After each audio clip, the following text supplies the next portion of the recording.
নমস্কাৰ। কামৰূপৰ জাউকাটানিয়া আঞ্চলিক বজাৰ প্ৰাংগণত অসম মিয়া পৰিষদ কামৰূপ জিলা সমিতিয়ে প্ৰতিবাদী কাৰ্যসূচী গ্ৰহণ কৰে।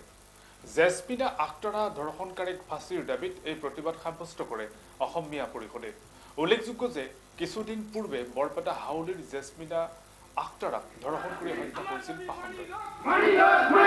আমাৰ দাবি মানিল জেসমিনা আখতাৰ দৰ্শনকাৰীৰ ফাঁসি চাই নাৰী দৰ্শনকাৰীৰ নিৰ্যাতন বন্ধ কৰো। এখনি প্ৰতিবাদী কাৰ্যসূচীৰ আয়োজন কৰিছোঁ অসমীয়া পৰিষদৰ তৰফৰ পৰা। কিয়নো আজি কিছুদিন আগত আমাৰ বৰপেটাৰ এজনী ছোৱালী জেছমিনা আখতাৰ তেখেত বেংগালুৰুত পঢ়িবলৈ গৈছিল।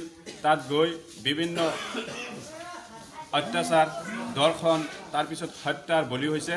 গতিকে এই ছোৱালীজনীৰ আমি ন্যায় বিচাৰিছোঁ, যাতে ধৰ্ষণকাৰীক কঠোৰতম শাস্তি দি ফাঁচি দিয়ে, যাতে এটাক ফাঁচি দিলে গোটেই অসমত আৰু আমাৰ এই জাতিৰ মানুহবিলাকে এনেকুৱা কাম যাতে কৰিব নাপায়, তাৰ কাৰণে এটা শিক্ষা পাব। গতিকে আমি অসম চৰকাৰ তথা ভাৰত চৰকাৰক অনুৰোধ জনাইছোঁ, কেৱল আমাৰ জাতিৰ বুলিয়ে নহয়, যিকোনো জাতিৰ হওক আমি ন্যায় বিচাৰিমেই। গতিকে আমাৰ অসম চৰকাৰে যাতে দোষীক কঠোৰতম শাস্তি দি ফাঁচি দিয়ে, তাৰ কাৰণে আমি অসম মিয়া পৰিষদৰ তৰফৰ পৰা আহ্বান জনাইছোঁ।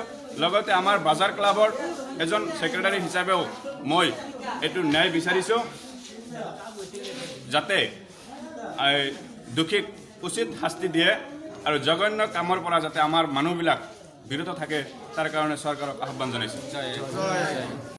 এখনি প্ৰতিবাদী কাৰ্যসূচী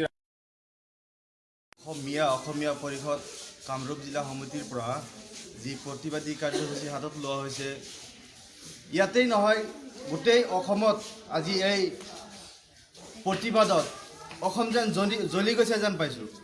তথাপিও অসম চৰকাৰে কোনো এটা মন্ত্ৰী বিধায়কক আমি দেখা নাপালোঁ এই ধৰ্ষণকাৰীৰ বিৰুদ্ধে কোনো এটা মাত মাতিবলৈ। মানে ধৰ্মীয় ৰাজনীতিত চব ব্যস্ত হৈ আছে। অসমৰ ছোৱালী যে বিদেশত পঢ়িবলৈকে যায় ধৰ্ষণ হৈ আছে, এই বিষয়ে অসম চৰকাৰৰ শিক্ষামন্ত্ৰী তথা অসম চৰকাৰ জগৰীয়া বুলি আমি কৈছোঁ। কিয়নো অসমৰ শিক্ষা ব্যৱস্থা উন্নত কৰক। আজি যদি অসমৰ শিক্ষা ব্যৱস্থা উন্নত হ'ল হয়, আমাৰ ছোৱালী আমাৰ ভণ্টি আজি বিদেশত গৈ ধৰ্ষণৰ নিচিনা এটা